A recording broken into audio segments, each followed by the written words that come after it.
When Mythical Island was first released, one of my most hyped cards was Pidgeot EX. I love punishing my opponents for improper bench management, but since the card has been out, it's kind of fallen flat on its face. It hasn't really done anything notable in tournaments for the most part, and that's because most good players are very good at bench management. We don't have a whole lot of ways to force our opponents to play the game, put them in uncomfortable situations that put more Pokemon down on the bench. So I wanted to give a take on Pidgeot that seems to be working quite well. I've been enjoying it.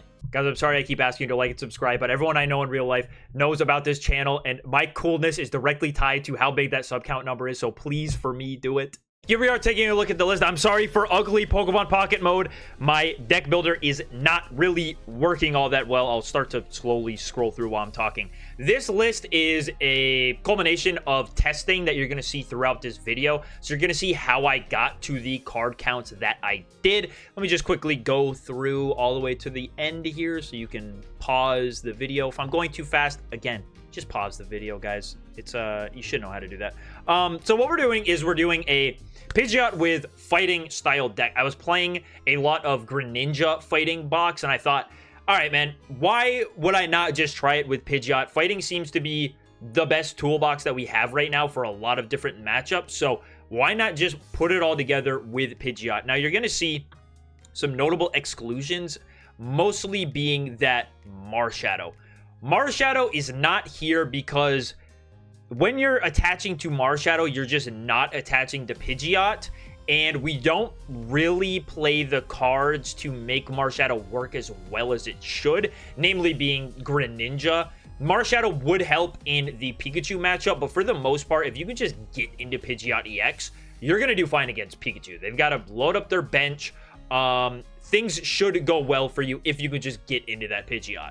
So Marshadow is not really going to help against Celbi. You're not going to be able to do enough damage for Marshadow to take that revenge KO on the Celbi. It's not really going to do a whole lot in Mewtwo because you're going to need that backup attacker. Mewtwo is usually not going to give you the time to get that backup Pidgeot after the backup Marshadow. So that's why I've excluded it here.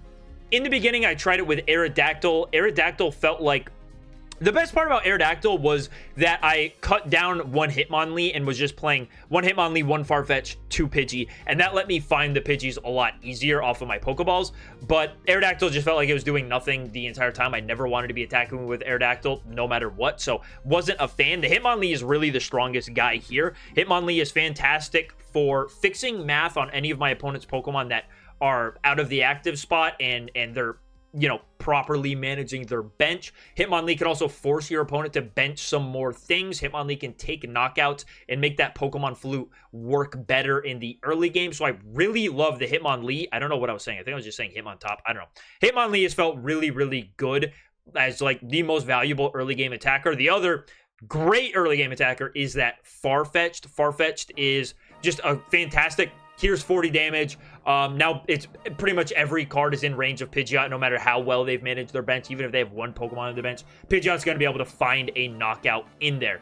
The one potion is for potential Gyarados things. If they're able to get up and running and get a Greninja and start sniping around, the potion's just going to delay that by one turn.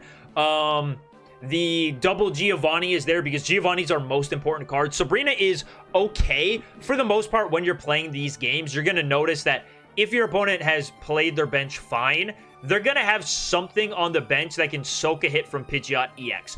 Either it's going to be a Mew EX on the board, it's going to be a Celebi EX on the board, it's going to be a Zapdos EX, something that you would need a Giovanni in order to fully get through. And if you play Sabrina, they're just going to promote that and, you know, just kind of let you deal with it, just deal the damage and then move on, retreat, and attack. So Sabrina doesn't come up as often as Giovanni does. Giovanni is a much more important two supporter if you're going to run two of any of these. Some other inclusions I could consider is maybe a second Farfetch'd, maybe that Marshadow for either the potion or the Giovanni, maybe a second Pokemon Flute. It is a little bit tricky to find the one of Pokemon Flute, but yeah, this is the deck. So let me know what you guys think of this deck. Let me know if you give it a try, and let's jump into this little testing session I had. Not a bad start going first. I do want my Hitmonlee very, very badly. There's a research. Okay, we have X speed in hand already. If we can just find a Pokeball. Or just the Hitmonlee outright. There's a Sabrina, too. Okay, okay. So we have ways to knock out that Magikarp next turn. We can either just get Hitmonlee outright, or if our opponent benches nothing else, I can just Sabrina it up. But there's a Pokeball, so we're going to see something hit the bench. This... As much... An Articuno... Bro, I hate you. I hate you. I hate you. Stop putting this card in your decks. The turn 1 Articuno is always accompanied by the turn 1 Misty. I don't know how. And it's also always accompanied by the turn 1 X-Speed in hand, but luckily our opponent did not get the energy he needed, so we're fine. I'll chill. Another Pidgey. Well, we can go double Pidgeotto. Not this turn, but the next turn. I'm not even gonna worry about swinging with Farfetch'd right now. Well, I mean... I could Sabrina up. Let's say I Sabrina up the Articuno, hit him for 40. He hits me for 40. I'm only at 2 energy on my Pidgeotto before I can start attacking. I think I just like attaching to the Pidgeotto more and getting myself into that Pidgeot before my opponent swings at all with that Articuno. It is going to be tough because there's the Gyarados. And typically against Gyarados, you want to... There's the X-Speed. It's always in there. It's always in there. I'm sure my opponent's playing X-Speeds and Leaves. It makes sense that he had some pivot. That Gyarados you usually want to hit a couple times before he becomes said Gyarados. Now, sadly here, if my opponent has Sabrina... He's gonna get a knockout in on my Pidgeotto. I'm just gonna have to give it up. I don't have much of a choice. But...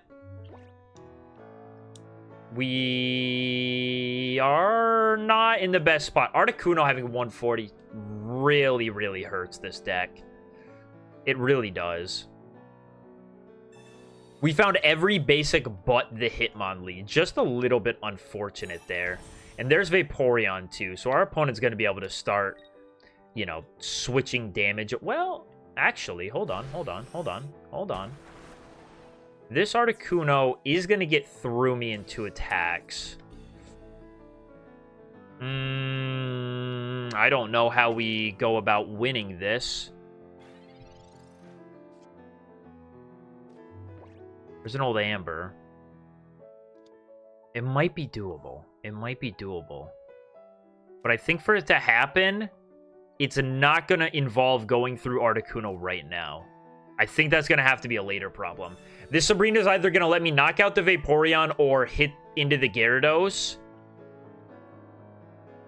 which is also fine with me.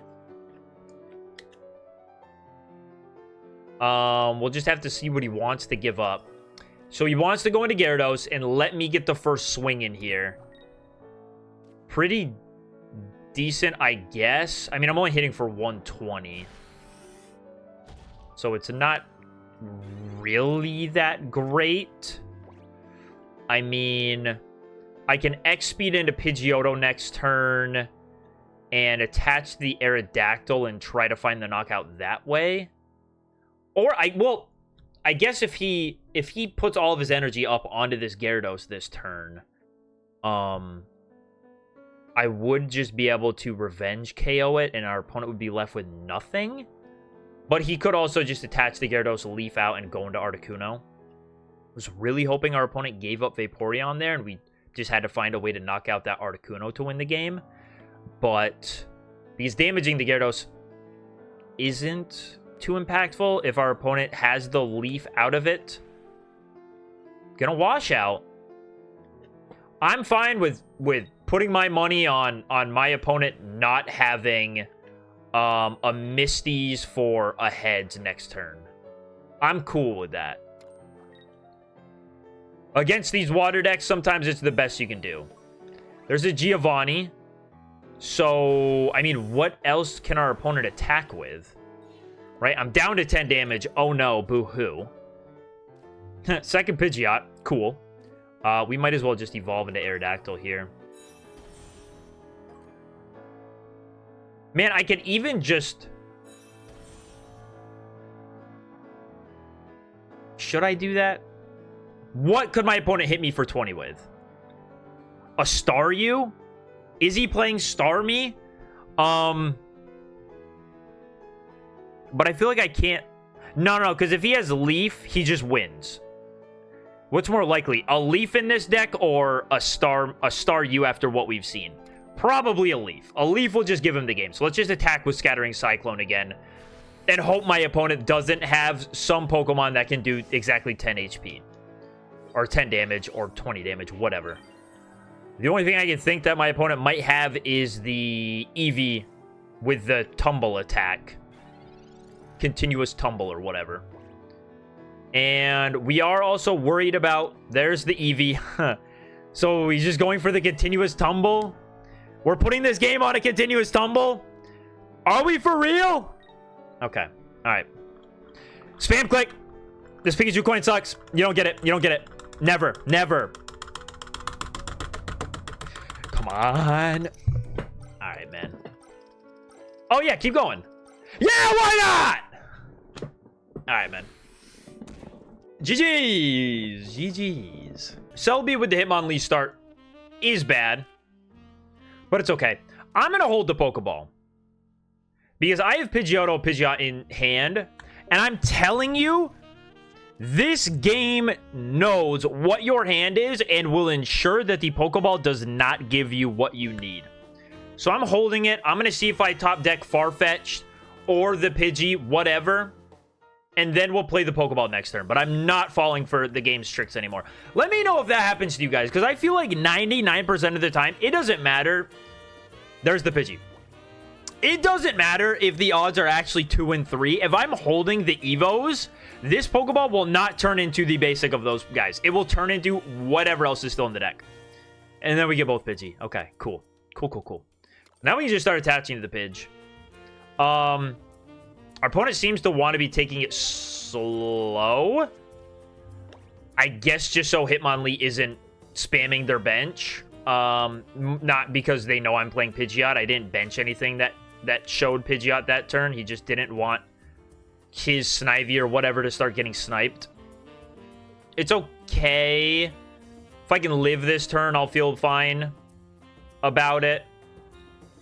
One heads and... Okay, good. Just one. Now, sadly, because our opponent's doing nothing but just attaching to the Celebi, he's going to be at 4 energy by the time I get into my Pidgeot. But it's okay.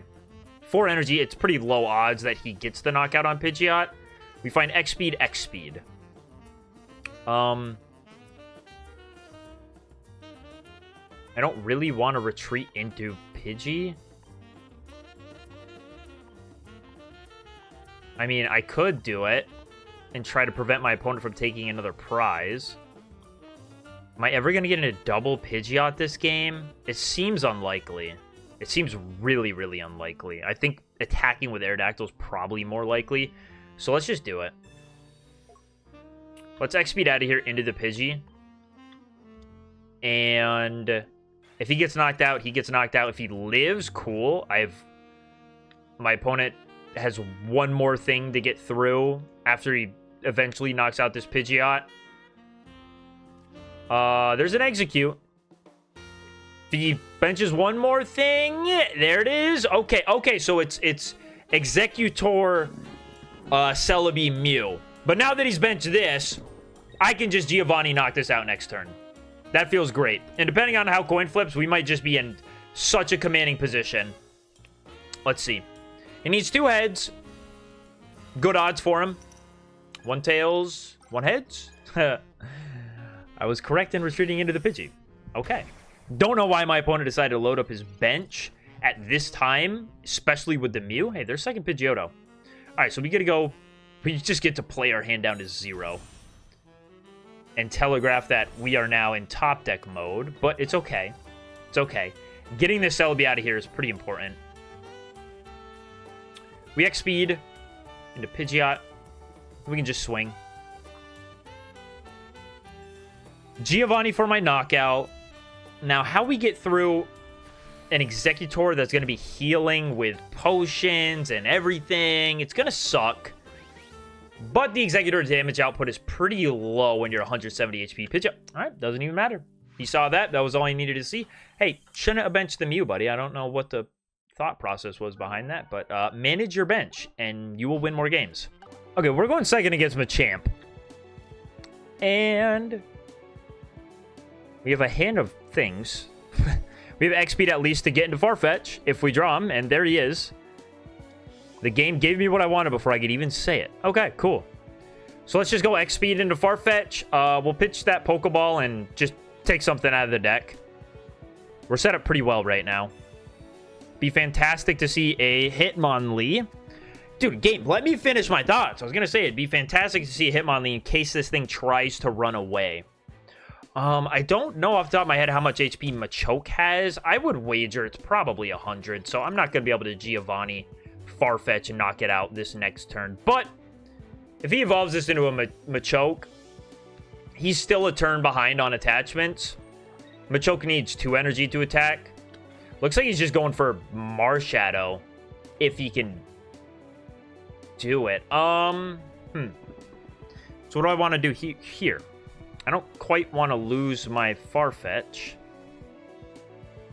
I honestly could just use second X-Speed and start poking the Marshadow. He's not going to do anything. I don't see why not. He's not attaching to a Machop either. I'm just going to X-Speed out of here and start poking that Marshadow. Why not, man? Force my opponent to do something. And then we can start attaching the Pidgeot after this. But for now, this is cool. If he evolves into Machoke, again, he's still an attachment behind. I wouldn't mind that thing turning into a Machamp eventually. Bench's second Machop. Okay, so probably going to start attaching there. Or going to attach to this one. Okay. I mean, I get what he's going for. I need to not let this get away from me.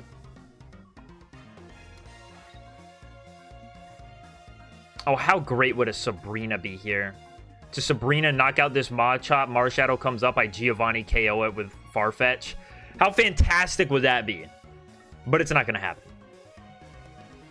So we can at least retreat. Back into the Farfetch. Knock out this Machop. Lose our Farfetch next turn. And then probably just ignore the Marshadow and start poking that Machop in the back. I'm not concerned about a Marshadow after it's attacked. I don't care. But a Machamp is going to be a problem if I don't put some damage on it first. Because Pidgeot is just never really going to be able to reach that. It's going to become a two-shotting war, and just whoever ends up in the active spot first is going to win that exchange. So, Sabrina. Okay, I'm jumping for joy. I'm giving up my Hitmonlee, and I don't... Yeah, I'm just going for the Giovanni play I wanted to, and I'm leaving him with a Machop with nothing. This feels great.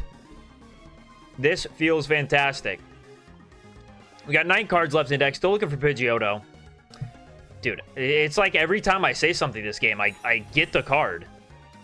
It's kind of unreal. Giovanni. We're going to knock out the Marshadow. And then we've got a Pidgeot ready to go. Pidgeot in hand. If he evolves into Machoke, we can Pokeflute, fix the math up that way. This one's pretty much just signed and sealed. I don't know how we ever lose this. Of course, that's always a scary thing to say in Pokemon Pocket, but yeah, opponent concedes. That was the most unreal, got every single card I needed high roll ever. That was great. Plus some opponent misplays as well. Going second into some grass stuff. We have the Hitmonlee in hand. Useless, useless, useless, useless. I'll say it forever. Hitmonlee against Celbi is pointless. You're never doing anything. You would love to be, but you're never doing anything. They just potion and turn it into 10 damage. They have everything to make it useless. Now, we have a whole lot of nothing, but we do have Leak Slaps. So that's cool. The best thing Hitmonlee's going to do for me is if I find my Pidgey next turn, there'll be a little bit of Sabrina protection for me. So that's something. That's something Hitmonlee can do. You get a little bit of utility in this matchup, buddy. I hope you're fine being that useless, because you really are. X-Speed into Delmise. Interesting. There's an Erica's gone. Cool, I guess. If our opponent thinks we're playing Mars Shadow Counterbox, that makes sense. Second Giovanni. Maybe it's time to get some utility out of Hitmonlee.